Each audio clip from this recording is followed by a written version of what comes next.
दर्शकबिन स्वागत छ हाम्रो च्यानल युट्युब च्यानलमा म हो अजहाङ चेम्जङ र आज हामी धरान 20 को मुन्धुमी यक सुलीकोट डाँडातर्फ हामी पुगिसकेको छौँ र आज सुलीकोटको हाम्रो मुन्धुमी यकको उद्घाटन समारोह हुँदैछ र सम्पूर्ण कलाकार टोली केलाङ टोली सबै उपस्थित भइसक्नु भएको छ र यहाँ साथ नवकार्यवाहक धरानका मेयर आयन्द्र विक्रम बेगाज्यू पनि यहाँ उपस्थित भइसक्नु भएको छ र उहाँको भव्य र सभ्यका साथ यहाँ स्वागत कार्यक्रम हुँदैछ र यो स्वागत कार्यक्रम पछि अब हामी मुन्धुमी यकको गेट अगाडि जाँदैछौँ र यहाँ पुगिसकेको छौँ र हामी यहाँ 4 नम्बरका वडा अध्यक्ष धनबहादुर पनि हुनुहुन्छ, उहाँलाई पनि देखिरहेको छ र अब सबैजना राजनीतिक दल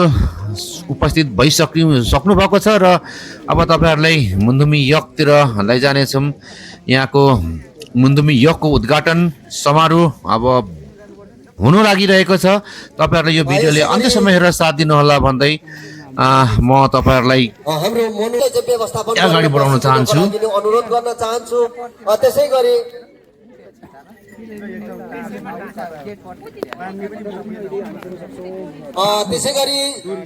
सेसेलुङ केलाङ इटरीबाट पनि आउनु भएको छ, उहाँहरूलाई पनि पनि स्वागत सम्मान गर्न चाहन्छु। हाम्रो ओझाङ चेम्जङ हुनुहुन्छ, उहाँलाई पनि म स्वागत सम्मान गर्न चाहन्छु। र यस पश्चात हामी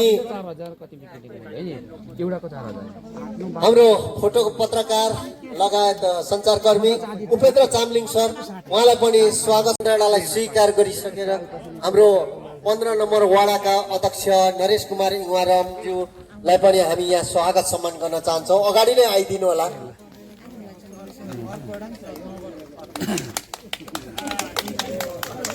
मैले अघि पनि वाचन गरिसकेको थिएँ, हाम्रो हर्कजङ एभेन्ज्यू उहाँ पनि आइसक्नु भएको छ, उहाँलाई पनि स्वागत सम्मान गर्न चाहन्छौँ। र हाम्रो यो अति टाढो भएको हुनाले हामीले कुर्सीलाई सम्पूर्ण राजनीतिक दल सबैजना उपस्थित भइसक्नु भएको छ र यहाँ आयन्द्र विक्रम बेगाज्यू र सम्पूर्ण पत्रकार मित्रहरू पनि आइसक्नु भएको छ र सबैजनाको उपस्थित देखिरहेछ। अब भने उद्घाटन हुँदैछ। अब मेयर साहबको हातबाट आजको सिलाम सागमा माथिल्लो सुलीकोटको मुन्धुमी यकको उद्घाटन भइसकेको जानकारी गराउँदै हाम्रो चेम्जङ युट्युब च्यानलले पनि सब्सक्राइब गरिदिनु होला र साँगुडीगढी अनलाइन मिडियालाई पनि पेजलाई पनि सपोर्ट गरिदिनु होला, फलो गरिदिनु होला र भन्दै म चाहिँ अब तपाईहरुलाई अगाडि बढाउन लैजान्छु। माथिल्लो सुलीकोट डाँडा अलिकति देखिरहेको छ, तपाईहरु त्यसतर्फ लैजाँदैछु। तपाईहरु यो भिडियोले अन्त्यसम्म हेरेर साथ दिनुपर्ने हुन्छ भन्दै अब हामी उकालो अगाडि बढ्नेछौँ।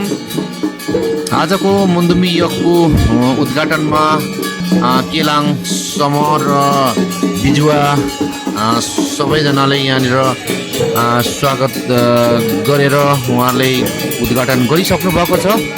अब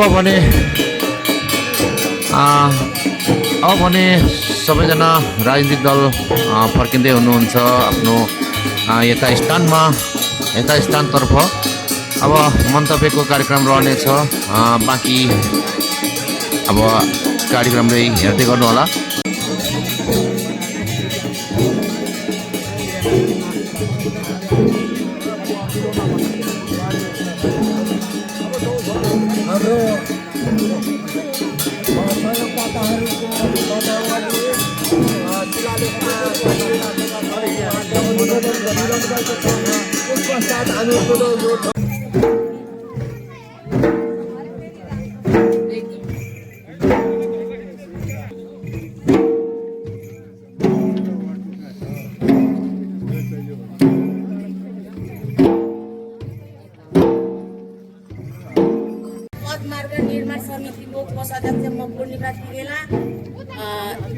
बाट आर्थिक आय व्यय विवरण प्रस्तुत गर्ने अनुमति चाहन्छु।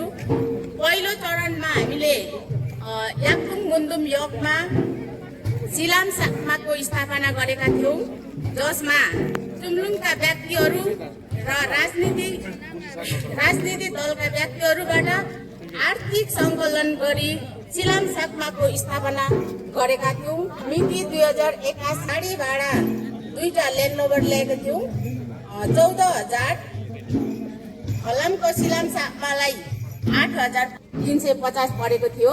जम्मा गरेर खर्च 35,400 भएको छ। त्यसै गरी हाम्रो यो याक्लुङ मुन्दुम यक प्रवेश उद्घाटन गर्दाखेरि हामी यो ठाउँमा पर्यटनको विकासका निम्ति एउटा कोसे ढुङ्गाको रूपमा यसलाई लिनुपर्छ जस्तो मलाई लाग्छ। लिम्बूहरूको याक्लुङ मुन्दुमसँग सम्बन्धित रहेर जो यो सडक मतलब यो सिँढी उद्घाटन भएको छ, यसले यो क्षेत्रको पर्यटन पूर्वाधारतर्फ पर्यटनको क्षेत्रतर्फ निकै ठुलो योगदान गरेको छ जस्तो मलाई लाग्छ। लिम्बूहरूको मुन्दुमको इतिहास, लिम्बूहरूको चाहिँ संस्कृतिसँग जोडिएको छ, भाषासँग जोडिएको छ, लिपिसँग जोडिएको छ। त्यो भाषा, लिपि, संस्कार, संस्कृतिहरू, यो लिम्बूको मुन्दुमहरू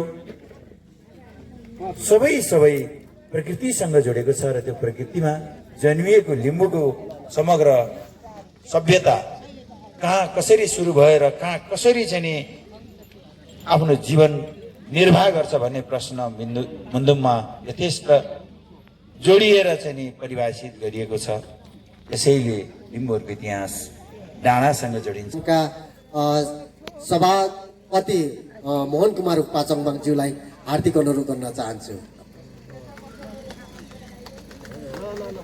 त्यसै गरी हाम्रो आजको प्रमुख अतिथिज्यूलाई मायाको चिनो दिएर पनि हामी सम्मान गर्नेछौँ।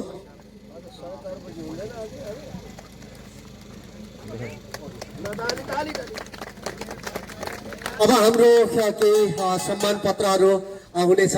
धन्यवाद। हाम्रो बाट हामी उहाँलाई गर्नेछौँ।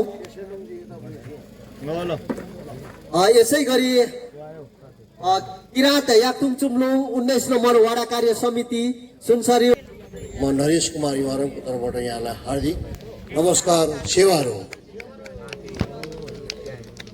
र सर्वप्रथम यो सफलताको शुभकामना व्यक्त गर्दछु। सफल हुन लागिरहेको सक्न आँटिसकेका छ।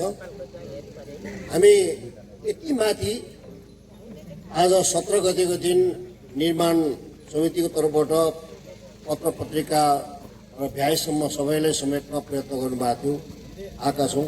सम्बोधन क्रममा धरान चुम्लुङका अध्यक्षज्यू आदरणीय माध्यमज्यू गयो। यो चाहिने सामुदायिक वन उपदा समितिको अध्यक्षज्यू यहीँ हुनुहुन्छ। सबैलाई जोड्दै जाने क्रममा यति माथि आज जति आएका छौँ हामी भाग्यमानी छौँ।